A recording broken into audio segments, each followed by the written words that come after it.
Bon, et bah, comme promis, du coup, je vous fais une petite vidéo par rapport à mon parcours sur la transidentité et pour répondre également aux questions qu'on a pu me poser du coup dans les différents petits blocs de questions que j'ai mis sur les différents réseaux sociaux sur lesquels je suis. Ça va être un peu en deux parties. Donc bah, c'est parti. Alors déjà, il y a une question à laquelle je vais pouvoir répondre tout de suite qui se retrouve dans plusieurs questions. Donc sais-tu s'il y a un événement déclencheur qui t'a fait découvrir ta transidentité? Comment as-tu compris que tu te sentais homme? Comment t'as su? Quand t'as su? Est-ce que j'avais des signes petits? Etc. Ce genre de questions. Est-ce que j'ai eu un déclic avant mon affirmation aussi? Cette question était super intéressante. Est-ce que je me suis toujours sentie homme ou non? Donc pour répondre à ce type de questions, premièrement, alors il faut savoir que j'ai fait ma transition à peu près vers octobre-novembre. Ouais, dans ces eaux-là, mi-octobre, début novembre. Et c'est pas venu d'un coup. C'est pas venu d'un coup en me disant du jour au lendemain, hop, c'est bon, je suis un homme, point barre. C'est un parcours que j'ai entrepris depuis au moins un an, donc depuis le début du confinement de l'année dernière, qui m'a aidé à me recentrer sur moi-même, qui m'a permis de réfléchir. Alors, donc, ce parcours a commencé du coup il y a à peu près un an. Et ça a commencé de la manière suivante, c'est-à-dire que j'étais beaucoup sur les réseaux sociaux, sur TikTok. Je voyais de plus en plus de gens s'affirmer sur leur identité de genre, sur leur sexualité. J'ai toujours été très intéressée par tout ce qui tourne autour des contenus LGBT. Et j'ai commencé à voir de plus en plus de personnes qui parlaient de la non-binarité, d'être gender fluide ou trans, etc. Et j'ai commencé un peu à me familiariser avec ce milieu. Et j'ai commencé à me dire, c'est vrai que le genre, en effet, c'est un fait de société, on s'en fiche un peu. Donc, le point de départ, ça a été, chez moi, on s'en fiche un peu, en fait.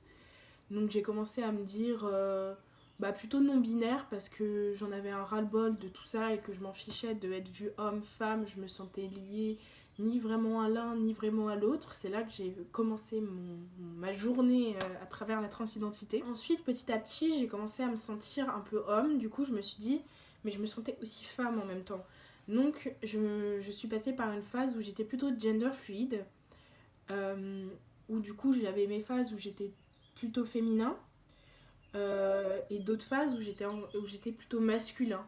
Donc, j'avais encore ce côté double un peu où j'avais les deux. Et ça m'allait bien. Franchement, ça m'allait bien. Et ensuite, petit à petit, le côté féminin s'est tari. Là où mon côté masculin s'est de plus en plus mis en avant et j'ai commencé à de plus en plus apprécier ce côté masculin. J'ai commencé à changer mon prénom sur certains réseaux sociaux, c'est-à-dire sur TikTok. Quand je jouais à Among Us, je mettais Noah. Alors que sur Instagram ou avec les gens que je connaissais dans la vraie vie, j'avais encore mon dead name. Et puis un jour, j'en ai parlé à mes potes, comme ça, parce que j'avais fait un sondage sur TikTok, etc. Et je commençais vraiment à y penser sérieusement au prénom. Et le prénom Noah est ressorti. Et finalement, c'est celui-là qui est resté et qui est encore là aujourd'hui, qui d'ailleurs me convient très bien. Après, pour répondre aux questions de est-ce que j'avais déjà des indices de quand j'étais petit. Désolée pour le bruit, j'ai ma fenêtre ouverte parce qu'il fait chaud. Quand j'étais petit, non, j'avais pas trop d'indices parce que j'ai eu la chance de pas du tout souffrir de ça quand j'étais jeune. C'est quelque chose qui est arrivé sur le tard, mais il n'y a pas d'âge pour faire son coming out en tant que personne trans. Ça, c'est sûr et certain. On est tout aussi valide si on fait sa transition à 6 ans qu'à 18, qu'à 23, qu'à 40. C'est pas une question d'âge, vraiment, la transidentité. Donc quand j'étais petit, quand j'étais en primaire, j'étais un peu garçon manqué, je m'en foutais un peu de comment je m'habillais.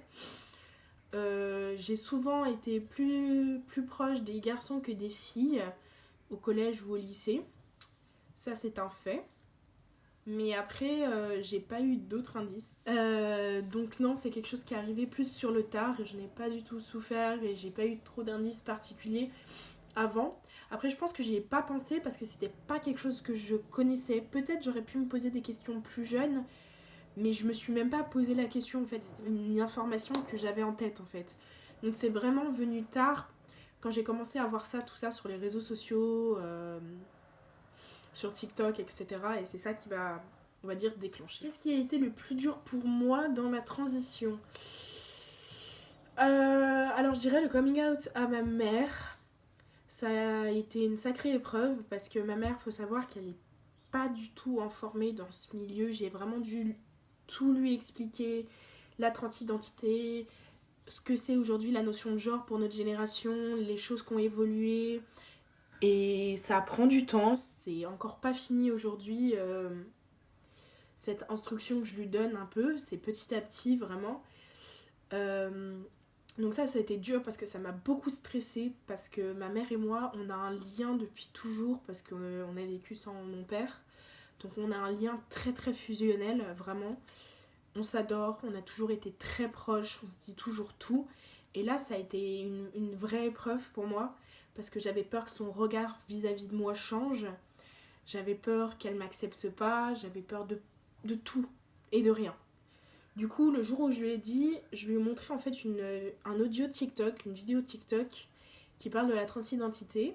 Elle n'a pas trop compris, du coup je lui ai expliqué. Elle m'a dit c'est vrai, tu te sens comme ça? Je lui ai fait oui. Du coup là je lui ai tout expliqué, la transidentité, comment moi je me sentais, le parcours que je viens de vous expliquer, je lui ai expliqué aussi. Donc on a beaucoup pleuré, elle autant que moi. Ça a été très dur au début, ça a été compliqué pour elle, compliqué pour moi. Mais avec le temps, les choses vont de mieux en mieux. Il y a des moments où elle est un peu plus cash, d'autres moments où elle est un peu plus douce. Elle essaie de faire des efforts et ça, j'en suis éternellement reconnaissant. Même si elle a du mal encore, des fois, par exemple, au lieu de m'appeler par mon prénom de naissance, elle se rattrape et elle m'appelle chaton à la place, qui est du coup non-genré. C'est pas ma puce ou des trucs féminins. Elle essaye vraiment Elle essaie de faire attention et ça, franchement, c'est super. Même si ça lui prend du temps, que le prénom, elle n'y arrive pas encore. Elle fait attention. Elle m'a dit que de toute façon, c'était mon bonheur qui lui importait. Et ça, c'est franchement top. Donc je pense que le plus dur, ça a été ça. Parce que dans mon entourage, j'ai vraiment pas eu de problème. Que ça soit mes amis, que ça soit mes profs. Tout le monde a été super gentil, super adorable. Tout le monde a respecté mes choix. Et ça, c'est franchement, j'ai vraiment, vraiment énormément de chance par rapport à ça, parce que je sais que c'est pas le cas de tout le monde. Tout le monde n'a pas la chance d'avoir une transition aussi facile que la mienne, je veux dire. Donc c'est vraiment cool. Comment je me sens aujourd'hui? C'est quoi ton mood? Parce que c'est méga important. C'est Léonie qui me demande ça. Comment je me sens aujourd'hui? Je me sens vraiment super bien. Parce que j'ai fait déjà un bon bout de chemin. Je pense que je suis arrivée à un stade où je me sens stable, où je me sens moi, où je pense que je suis arrivée au point où je bougerai plus par rapport à mon genre. Je pense que ça va rester comme ça toute ma vie. Donc demi boy, garçon, enfin il, yel. Même si le yel en français je demande pas particulièrement à ce qu'on l'utilise parce que je sais que c'est compliqué et que même moi des fois j'ai des loupés face à des personnes qui sont non binaires. Mais ce que je dis ce que je dis à tout le monde et ce que j'ai toujours dit et que j'applique à ma personne également, c'est que l'erreur c'est pas grave tant qu'on fait pas ça intentionnellement et qu'on se rattrape et qu'on s'excuse et qu'on fait attention, c'est pas grave. Donc ça c'est un message d'ailleurs que j'aimerais aussi faire passer, c'est que y a pas de souci face à l'erreur, je suis hyper ouvert, il y a vraiment aucun problème tant que c'est pas mal placé et tant que les personnes font attention après coup. Oui, donc je me sens super bien. En plus, j'ai ma copine aussi qui m'accepte dans ma transidentité. Ça, c'était aussi une peur que j'avais de pas trouver des gens qui pouvaient m'aimer, parce qu'il faut savoir que les personnes trans sont quand même dans des relations amoureuses moins acceptées. J'avais vu des pourcentages il y a pas très très longtemps, par exemple les personnes lesbiennes, il y a 40... Non, c'est les personnes bi, il y a 40% des personnes bi qui acceptent de sortir avec des personnes trans, par exemple. C'est beaucoup, mais à la fois c'est peu. J'ai oublié les autres chiffres, mais si je les retrouve, je pourrais vous les repartager. Parce que c'était super intéressant de voir dans telle communauté combien de pourcentage y a-t-il d'acceptation de la transidentité des gens par rapport aux relations amoureuses. Donc ça m'aide beaucoup aussi d'avoir une personne qui m'aime et qui m'accepte comme je suis, peu importe ce que je fais au niveau de mon parcours. Donc ça m'aide vraiment et aujourd'hui je vais vraiment super bien. Je suis en accord avec moi-même, je ne rêverais pas mieux. Vas-tu faire des chirurgies ou prendre des hormones? Alors oui, je pense qu'avec le temps j'en viendrai à faire des chirurgies, à prendre des hormones.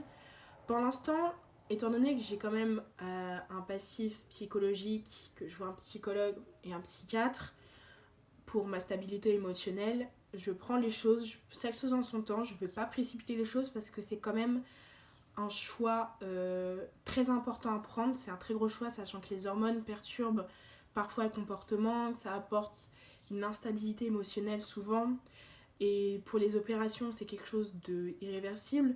Du coup je préfère être vraiment sûre, prendre mon temps, discuter avec mes psychologues, psychiatres, tout ça. Mais je pense qu'avec le temps, oui, ce que je suis quasiment sûre, c'est au niveau de ma poitrine. Les hormones, je pense aussi que j'aimerais bien reprendre. C'est encore en discussion avec moi et moi-même et avec les thérapeutes que je vois. Après, ce qui est l'opération du bas, je suis moins certain par rapport à ça. Ça, je verrai avec le temps parce que pour l'instant, je me sens pas trop mal à l'aise. Après, il y a juste les règles, les menstruations qui me sont fort désagréables et qui souvent me rendent dysphorique un petit peu. Mais ça reste gérable, donc ça va. Noah va-t-il devenir ton prénom officiel, ex-papier administratif? Alors, ça serait mon goal ultime. J'aimerais beaucoup ça. Par contre, au niveau du prénom, ça c'est une certitude que je vais essayer du coup de changer. Mais là, j'attends un peu qu'au niveau de ma mère et au niveau de ma famille, que je fasse parce que j'ai pas fait mon coming out à toute ma famille. C'est-à-dire que dans ma famille, il n'y a que ma mère, mon frère et il me semble une de mes cousines sûre. La deuxième, je sais pas trop, mais j'ai une de mes cousines qui est sûre au courant parce que je sais que ma mère lui en a parlé. Mais après, ce qui est de mes grands-parents, oncles, tantes, etc., personne n'est au courant, ni que je suis LGBT, ni que je suis trans. Donc ça va être une autre grosse étape que je vais devoir gérer. Mais j'attends ce que j'ai promis à ma mère parce que mes grands-parents sont quand même âgés et c'est quelque chose qui, je pense, va être très dur pour eux aussi, ma transidentité. J'ai promis à ma mère et à mon frère qui se faisaient beaucoup de soucis par rapport à ça d'attendre pour faire mon coming out le jour où je me fais des opérations ou quand je suis sûre de vouloir changer physiquement en tout cas. C'est une décision qu'on a prise en commun parce qu'on n'a pas envie qu'ils aient des problèmes, qu'ils se sentent mal, qu'il y ait un problème cardiaque ou quelque chose. Au début, ça m'embêtait, je trouvais ça un peu... j'étais un peu dans le refus de cette idée, parce que je trouvais ça un peu égoïste, mais finalement, j'ai parlé avec ma psychologue, bon, majoritairement de la relation avec ma mère, mais ça s'applique aussi avec mes grands-parents, qu'il fallait respecter la temporalité de chacun. La manière dont les gens vivent notre transidentité a aussi de l'importance par rapport à notre transition. Donc je fais des compromis, pour l'instant je le vis pas mal parce que mes grands-parents c'est pas des gens non plus que je vois tous les jours, tout le temps. Et puis je les adore, j'ai pas envie de gâcher notre lien, donc pour l'instant j'attends avant de leur dire parce que ça va être quelque chose de très perturbant pour eux. J'en suis conscient. Pourquoi l'opération est-elle beaucoup trop pensée comme automatique dans l'imaginaire collectif d'une transition?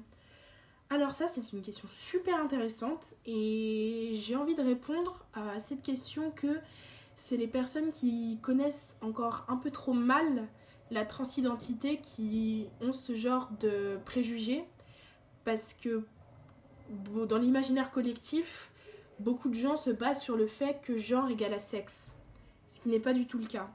Étant donné que moi, je me sens homme, mais j'ai un corps, j'ai un sexe encore de femme, même si je me sens homme et que je suis un homme en soi. Mais du coup, il y a encore beaucoup de personnes qui pensent que c'est obligatoire qu'une personne trans va forcément vouloir faire des opérations, alors que ce n'est pas du tout le cas. Moi, je compte en faire plus tard probablement, mais c'est pas le cas de tout le monde.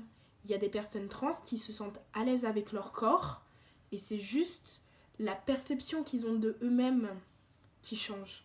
Et c'est totalement valide. Tout le monde a le droit de se voir comme il veut. Le genre, c'est une construction sociale. Chacun en fait ce qu'il veut. Tant qu'on est bien avec soi-même, tout est possible. Donc, opération, pas opération, changement, hormones, pas hormones, tout est possible. Il faut juste se détacher de l'idée genre, sexe est égal. Non, ça c'est... Le genre et le sexe n'est pas égal. Je pourrais répondre à d'autres questions par rapport à ça si ça intéresse. Mais je vais pas passer trop de temps sur la même question, parce que là on est déjà à 16 minutes de vidéo. Tes parents t'ont accepté facilement. Est-ce que certaines personnes t'appellent encore par ton dead name? Alors, bon bah comme j'ai dit avec ma mère, je vais pas revenir dessus parce que j'en ai déjà parlé. Du coup, ma mère l'a accepté, on va dire ça comme ça, même si elle a du mal et qu'elle a besoin de temps, chose que je comprends mais totalement, parce que comme elle me l'a dit, sur le moment quand elle me l'a dit, je l'ai très mal vécu. Mais avec du recul, je comprends. Elle a donné naissance à une petite fille qu'elle a élevée pendant 18 ans. Et c'est un changement qui est quand même vachement dur, qui est très soudain pour elle, qui ne se doutait de rien. Du coup, ça se passe plutôt bien. Mon frère, j'ai moins parlé de ça avec lui. J'en ai parlé avant d'en parler avec ma mère. Depuis, je lui en ai pas trop reparlé. Mais lui, ça va, tant que je suis heureux aussi. Lui, il a du mal, je pense qu'il va avoir du mal à m'appeler Il ou Noah ou des choses comme ça. Mais avec le temps, ça devrait venir. Donc oui, ma mère l'a plutôt bien accepté. Je ne vis pas avec mon père depuis plusieurs années. C'est pour ça que je réponds que pour ma mère, si jamais. Du coup, oui, ça se passe plutôt bien avec ma mère. Et est-ce qu'il y a des personnes qui m'appellent encore par mon dead name? Alors non, pas du tout. À part ma mère et mon frère qui font des loupés de temps en temps. Mais c'est pas intentionnel, ils font attention. Non, sinon plus personne m'appelle par mon dead name. Qu'as-tu envie de répondre aux gens qui trouvent que la transition renforce le genre? Renforce les genres en général. Alors je pense que c'est encore une fois là des personnes qui ne connaissent pas assez bien le concept de transidentité. Parce qu'il faut savoir que le concept de transidentité, c'est un terme parapluie en fait. Dans la transidentité, ça inclut les non-binaires, les demi-girls, les demi-boys, les trans genre FTM ou MTF. Ça inclut plein de choses. Être trans en fait, tout simplement, ça veut dire qu'on ne se sent pas 100% à l'aise avec le genre qui nous est assigné à la naissance. Donc là-dessus, on peut avoir plein de résultats. Et il y a autant de possibilités de genre trans que de personnes qui existent sur le monde en soi. Chacun fait ce qu'il veut de son genre. Du coup, non, la transidentité, pour moi, ne renforce pas la notion de genre. Au contraire, elle l'élargit. Elle élargit parce que tout est possible avec l'acceptation un peu de la société de plus en plus sur les personnes trans. Ça va lentement, mais sûrement. Mais non. La transition transgenre ne renforce pas le concept de genre, bien au contraire. Que faudrait-il changer dans la manière dont la société est organisée pour que les personnes trans se sentent plus intégrées? En mode les derrière de l'administration qu'on voit pas, car j'imagine que c'est ultra galère. Alors, j'ai pas encore fait de démarche administrative, mais de ce que j'ai compris, c'est très compliqué. En effet, j'ai vu pas mal de témoignages de personnes trans qui essayaient de changer leur nom et que ça prenait 1000 ans parce qu'il fallait 20 000 papiers, des choses comme ça. Donc ce qu'il faudrait changer, même si j'y connais pas trop grand chose encore dans le côté administratif, parce que c'est pas encore quelque chose dans lequel je me suis lancée, mais je pense que ça serait vraiment bien déjà si, oui, niveau administratif, c'était plus banalisé, normalisé le fait qu'on puisse changer de prénom, changer de sexe, changer de genre sur la carte d'identité. Ça sera déjà un énorme pas en avant pour toute la communauté transidentitaire. Ce qui serait bien aussi, c'est que comme dans certains pays, on ait un troisième genre qui apparaît, un genre neutre. Je sais qu'il y a certains pays dans lesquels ça existe déjà, avec un troisième pronom, etc. Ça serait vraiment génial, même si on en est encore loin en France. Ce qui pourrait être bien, ça serait qu'il y ait peut-être plus de visibilité, même s'il y a déjà eu, il n'y a pas très longtemps, le jour international de la visibilité transgenre. Ça serait bien qu'il y ait beaucoup plus de communication, qu'on n'ait pas que des vieux reportages tout pourris avec des personnes cis, hétéros, qui font des reportages hyper stéréotypés sur la transidentité. Ça serait bien d'avoir beaucoup plus de visibilité sur du contenu fait par des personnes trans, pour des personnes trans et pour des personnes non LGBT, non trans. Plus d'informations, plus de communication pour que les gens ne soient pas, comme ce qui m'est arrivé avec ma mère, mon frère, etc., que les gens ne soient pas autant ininformés en fait sur le sujet, que ça devienne un sujet aussi basique que être hétéro, qu'être cis, parce qu'il y a même des gens qui ne savent pas ce que c'est qu'être cisgenre ou qu'être transgenre, donc on arrive à un point où il y a une ignorance quand même assez forte. Donc ce qui serait bien, ça serait vraiment de mettre en place une communication beaucoup plus grande, je pense. Que j'ai répondu à tout. Donc je pense que je vais m'arrêter là parce que la vidéo est déjà assez longue. Je pensais pas que ça prendrait autant de temps, mais j'espère que vous allez la regarder en entier et que ça va vous plaire, que ça va répondre à la question des gens, aux questions des gens. En tout cas, merci si vous avez regardé les vidéos, ça fait super plaisir. N'hésitez pas à partager ma vidéo, à mettre un like, à mettre des petits commentaires, poser d'autres questions, si je peux faire d'autres vidéos, si vous avez des idées d'autres choses que je peux faire. Ça me ferait super plaisir d'avoir vos retours. J'ai pris du plaisir vraiment à faire cette vidéo. S'il y a des points que j'ai oubliés, n'hésitez pas vraiment à me dire en commentaire, à publier tout ce que vous voulez, à partager, parce que vraiment j'insiste sur le fait que la communication par rapport à la transidentité, par rapport à la communauté LGBT et tout ça, c'est super important vraiment, et ça serait génial qu'on arrive à toucher le plus de gens possible en fait. Donc voilà, merci beaucoup et bye.